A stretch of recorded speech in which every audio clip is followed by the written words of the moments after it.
There's not a cloud up in the sky. Needing my remote. I can't be late for my own show.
Blasting off for Mars. Goodbye to the world that was, a new world that's still sublime, our world till the end of time.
Welcome to the show. This is Future Shock. I'm Edward St. Pei, and happy to be with you today here from Ocean Springs. This is downtown Ocean Springs, and we're coming to you from Ocean 7 Studios in downtown Ocean Springs. And also, we're streaming this show on a number of platforms. We're on YouTube, and we're on X. If you go to X right now, go to my page, Edward St. Pei, and you will see this show being streamed. So we're streaming across. Also on Ocean 7. Ready when you are. Facebook. Well, that's Alfred over there. All set for ocean science. Let's dive in. Let's Whenever bring you're Alfred ready. on. He's talking before we even introduce him. So let's now Ocean bring science on is a Alfred. fascinating topic. Alfred, our There's so much ChatGPT to 4 AI. explore, from marine biology to oceanography. Okay, let's What bring him aspect are on. we diving into today? Well, let's not bring him on because I can tell we're not ready to bring him on with our new two-shot, which we're waiting for. So let's not bring him on now until our director gets that corrected. We don't want to bring him on looking like that. We have a new format, and we're going to go with it whenever that is complete. So in the meantime, we've got some video. Let me just, I'm going to pause Alfred Let me here know for a what the second. video is about, or if there's anything specific you'd like. Okay, that's enough of that. Okay, we've got a new clip from Sora, and Sora is the text-to-video AI element on ChatGPT 4, and it's remarkable. And every few days or a week or so, we get another experimental graphic that has been, or video that's been created by Sora. So let's go to our latest video from Sora. Let's take a look. 夜を越えて向こう翼広げて知らず知らずに夢へと誘われ明日の光が君を抱きしめ銀河の中で踊り回り続ける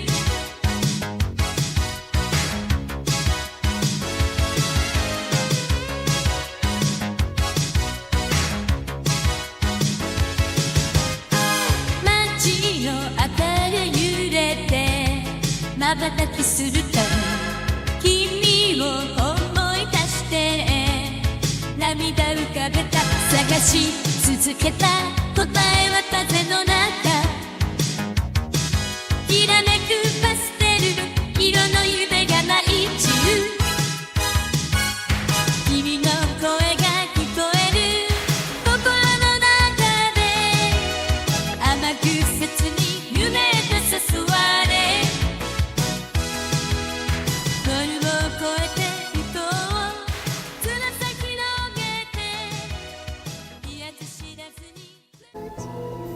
Okay, so there's an example of Sora. It's not released yet to the public, but the professional community of artists are using it out there. I guess the folks at the various studios that do animation and such are using it, and that's a creation. So there's something from Japan, for example, and everything you saw there was created by AI. There was no human there. It was all everything was created by Sora, and I would imagine probably the leading version of text to video AI application in the world right now. There are some others too, but Sora is pretty all-encompassing. So we're going to show that clip. Now we've got another clip from OpenAI today, and you know OpenAI, ChatGPT 4, right? It came out with the latest iteration, which is ChatGPT 4.0, O for Omni. And when we bring Alfred on, our Android virtual AI guest, when we bring him on, basically I'm communicating with Alfred through this phone. I've got the app. So when you hear him respond to me, it's all in real time over the phone. I'm just Bluetoothing his audio to the Bluetooth speaker in his avatar, which then is translated back to a microphone into the control room where you hear him on the air live. So it's all in real time, and so it's a really kind of a remarkable thing that ChatGPT 4 has done, creating that AI. Now, the latest ChatGPT 4.0 for Omni has a component to it. If you get ChatGPT 4.0, okay, the latest iteration, the total reasoning power of that new iteration is such that, I mean, it can do really remarkable things, but it takes a little while. It'll stop and think. If you ask a question, you know, of physics or something that would be on a PhD level, it will pause, it will think about it, it will reason, then it will come back with the answer. I don't use that element when we're doing the discussion with Alfred because we don't want the long pauses between everything and the thinking. I just want a quick response as if it was in real time, like a human responding to me, right? So I tried it, but I realized every time I'd ask him a question, he'd start thinking about it for a little while. So wait a minute. You don't have time to think. You're on the air live right now. You got to give me an answer. So Alfred suggested we switch back to, it's basically the ChatGPT 4o iteration with the quicker voice response, but not the iteration with the total, let me think about this before I answer your question application. So if that makes any sense. Anyway, so that's Alfred. So as I understand it from our director, he's working on the latest graphic, which we're trying to get up for you so that you are able to see a two-shot with Alfred. I don't think it's ready yet. Is it ready yet? I'm having problems hearing our director. Is it ready yet out there? Okay, I can't tell. Is it ready yet? Okay, it's going to be a couple of minutes, but we're preparing a new split screen graphic, so when we bring Alfred on, we'll be able to see him in all his glory. Okay, in the meantime, let's go to another clip we've got, and this is a little bit more information about what I was just mentioning. ChatGPT 4o, the deep mind, the deep reasoning application. Here's some engineers and some people from OpenAI discussing that very topic. Let's take a look. Hi everyone, my name is Mark and I lead research at OpenAI. Yesterday, we took O1 out of preview and we launched it in ChatGPT. We're soon going to launch it in the API. If you haven't been following O1, it's our latest series of model improvements that allow the models to think for a while before they come back with a response. Today, we're really excited to preview our latest advancement in our model customization program. It'll let users fine-tune O1 on their own datasets. And again, this isn't standard fine-tuning. This is reinforcement fine-tuning, which really leverages the reinforcement learning algorithms that took us from advanced high school level to expert PhD level for your own use cases. I want to stress again that this is a preview of something that we're going to launch publicly next year. But if you are a university or you're a researcher or you're an enterprise, we'll give you some information on how you can access our Alpha program later. So why would you want this thing? Well, it allows you to take your golden data sets and turn them into unique offerings that will give you the same magic that we have for your own users and your own customers. So I'll let John, Julie, and Justin say a little bit more. Yeah, hello everyone. Yeah, my name is John Allard and I'm an engineer here at OpenAI. Hi everyone, I'm Julie Wong. I'm a researcher here at OpenAI. I'm Justin Reese. I'm a computational biologist at Berkeley Lab.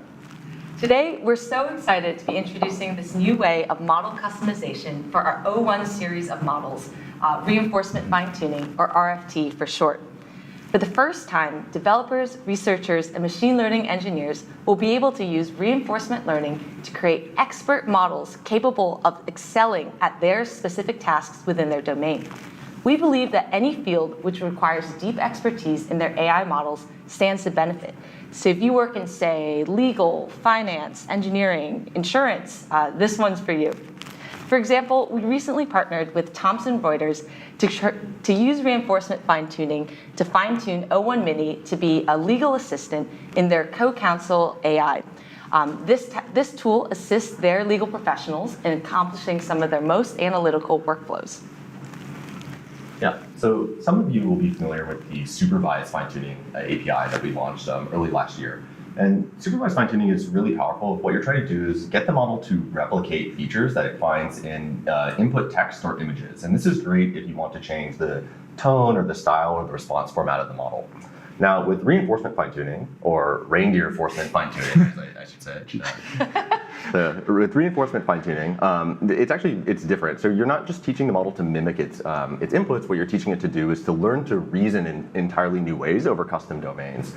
And the way this works is that when the model sees a problem, we give it space to think through the problem, and then we grade the final answer from the model. And then using the power of reinforcement learning, we reinforce lines of thinking that led to correct answers, and we disincentivize lines of thinking that led to incorrect answers. And what you'll see is that, with as little as a few dozen examples, the model will learn to reason in new and effective ways over custom domains. That's crazy that you can do that with just 12 examples. That's not something you can do with regular fine tuning. Yeah, exactly. Yeah, I mean, in the space of large language models and large machine learning, a few dozen examples is basically nothing. Yeah. So for the first time, our model customization platform will support reinforcement learning. And notably, this is the same technique that we use internally at OpenAI to train our frontier models like GPT-4o and the O1 series. One area with many exciting applications is scientific research. But don't just take our word for it. That's why we're joined today by Justin Rees. Justin is a researcher at Berkeley Lab, and one of his areas of study is using computational methods to understand the genetic causes underlying rare diseases. Justin, thank you so much for being here. Do you mind telling us a little bit more about your research and how reinforcement fine-tuning might help? Sure, thanks. It's great to be here. So one of the areas of my research is rare genetic disease. So contrary to the name, rare genetic disease is actually not rare. So any one rare disease is rare, but if you put them all together, they're actually quite common. And so we're talking about 300 million people globally who suffer from a rare disease. And what's more, these people often have a long diagnostic odyssey of months to years before they find out about their condition. Well, it's like the whole population of the US. Yes, it's not a small number of people. And so what we're working on is better computational tools and methods to really research what's important and to help us understand and treat these diseases. So we do our work in kind of an academic setting and learning more about the rare diseases and their causes. And the hope is we'll be able to advance the healthcare for these folks going down the line. And now, assessing rare disease is kind of hard because you kind of have to have two things. You have to have sort of expert domain knowledge about the medical side of things, and you also have to have sort of systematic reasoning over the biomedical data. And this is an area where we think that the O1 model can really help us out with its reasoning capabilities. That makes a lot of sense. You know, our large language models have domain knowledge, and our O1 models are really systemic reasoners. So it seems like now there's a pretty good computational method for addressing some of these. That's right. Can you tell us a little bit more about the data sets that you're using? Sure. So this was sort of a collaborative effort between our group and Charité Hospital in Germany and Peter Robinson's lab and the Monarch Initiative. And what we did really was to extract disease information from hundreds of scientific publications that were case reports about rare disease. And so we sort of curated the information, and that's lists of signs and symptoms that were present in the patient and that were excluded in the patient, and then of course the disease that they had, and importantly for this conversation, the causative gene that was mutated that was causing the problems in these folks. I see. So you and maybe some doctors are trying to figure out, given a patient's symptoms, what gene might have mutated to cause those symptoms. Yeah, that's right. And so something we've been working on together with the OpenAI team is training the O1 models to reason more effectively about the causes of disease. Incredible. Thank you, Justin.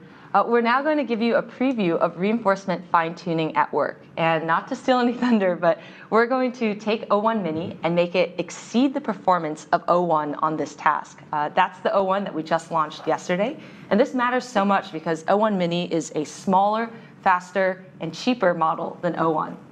Yeah, so using Justin's data set, we're going to show you can just drastically improve the performance of O1 Mini on this task where, given a list of symptoms, you're trying to predict which gene might be responsible for the genetic disease. And so to give an overview of this process, we're going to start by looking at data sets that are used to train the model and graders that are used to evaluate the model. And then we're going to launch a training job on OpenAI's training infrastructure. And finally, we'll evaluate the resulting fine-tuned model so we can see how it's improved over the base model that we started with. So to start us off, we're going to jump over to the OpenAI development platform, and we're going to go ahead and we're going to create a new model. So we've had supervised fine-tuning for a bit over a year now. What we're going to do is we're going to select reinforcement fine-tuning. Now, we're going to be training O1, so we'll select that as the base model. And now we need to upload a training data set. And now training data sets, they're just JSON-L files, which is just a file where each line in the file is an example that you want the model to be trained on. For this case, Justin and his colleagues assembled a data set of about 1,100 examples. And so I'll go ahead and upload that one. And just so that we get a really good feel for how this data set works and what this task is, we'll zoom in on an individual data point really quickly.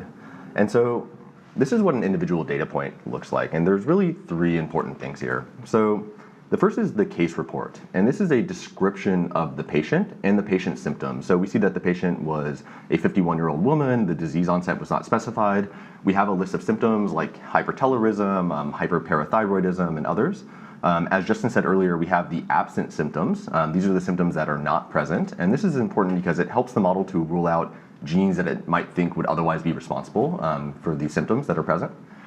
Next, we have the instructions. And I'm sure if you're watching this live stream, you're familiar with prompting. And so all we're doing here is just prompting the model for what we want it to do for this task. And so what we're saying is, given the list of symptoms and the case report, can you list all the genes that you think might be responsible for the genetic disease that you think is present?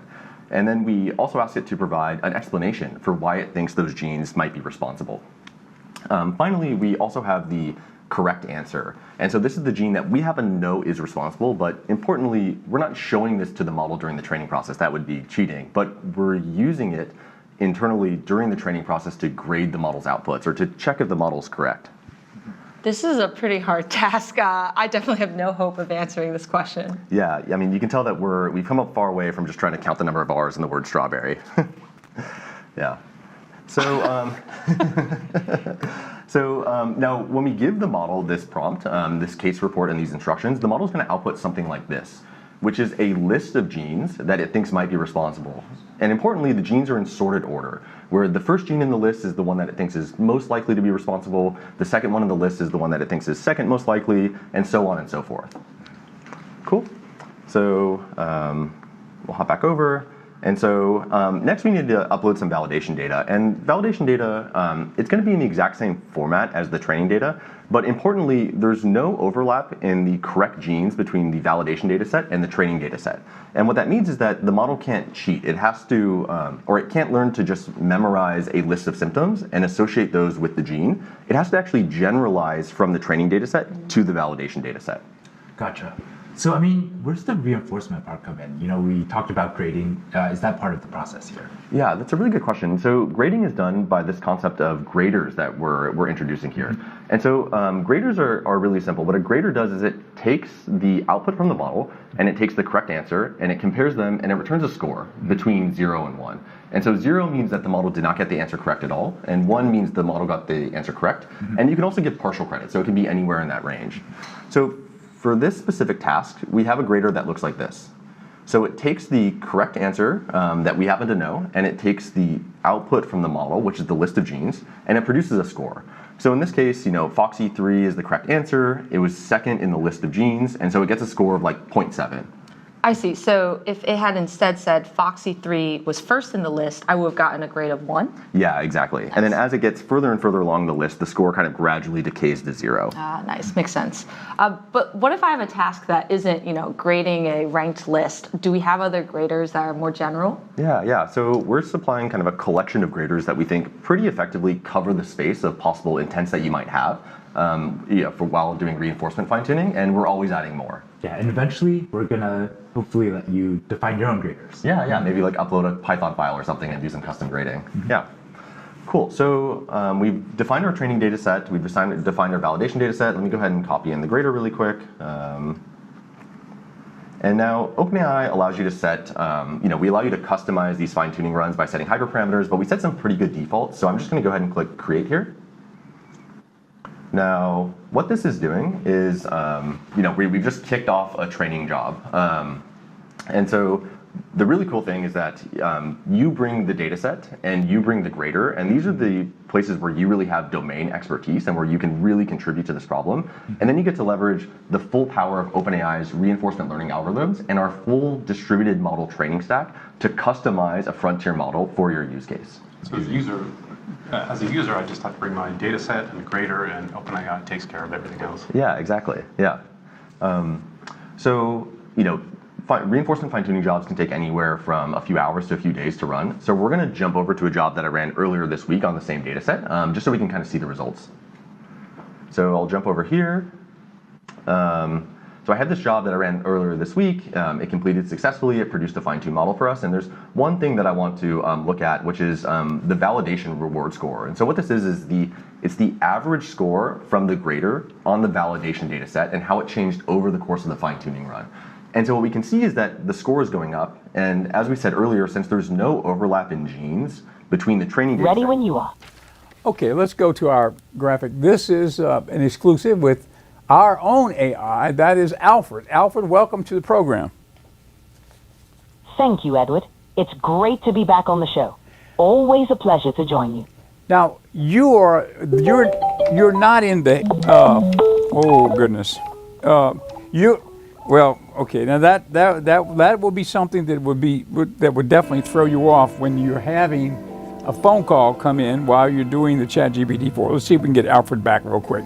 What we were trying, Alfred, are you back with us now? Yes, I'm here, Edward. Okay. Ready for our chat. Okay, Alfred, you're operating right now in the ChatGPT 4.0 mode, correct?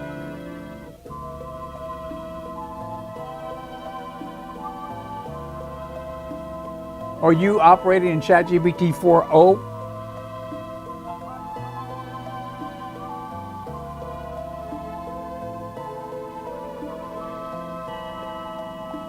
Alfred, are you there with us now?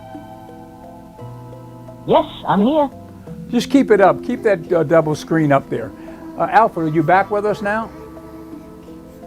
Yes, Edward. I'm here and ready to dive in. Okay. Are you operating in the 4.0 mode? Indeed, I'm operating in the 4.0 mode, ready to provide the best experience. Right. And but you're not in the mode where you're taking a little time to think it through, the high reasoning mode. You're in the quicker response mode, right? That's right. I'm in the quick response mode, designed for fast and engaging interactions. And that's better for us on television because we're doing a live interview right now, wouldn't you say? Absolutely. The quick response mode keeps the conversation flowing smoothly, perfect for live television. Well, since we've got you on and we've kind of made a nice graphic Yes, for you to indeed. be seen in, Absolutely. Ready whenever you are. let's do a quick commercial for our sponsor, Pendragon Apothecary, which is our store Absolutely. here Ready in the when you are. lobby Edward? of our studio. Pendragon Apothecary, 1016 Government Street I'm ready. in Ocean Springs. Alfred, would you say that there is at this time a resurgence in the interest in herbal remedies worry. and mushroom powder Not remedies, at things all, like Edward. this? What's up next? Alfred, would you say that there's an uptick in the All right. What would you like to discuss? I would like to ask you if there's an uptick in the interest in herbal remedies at Got it. this time.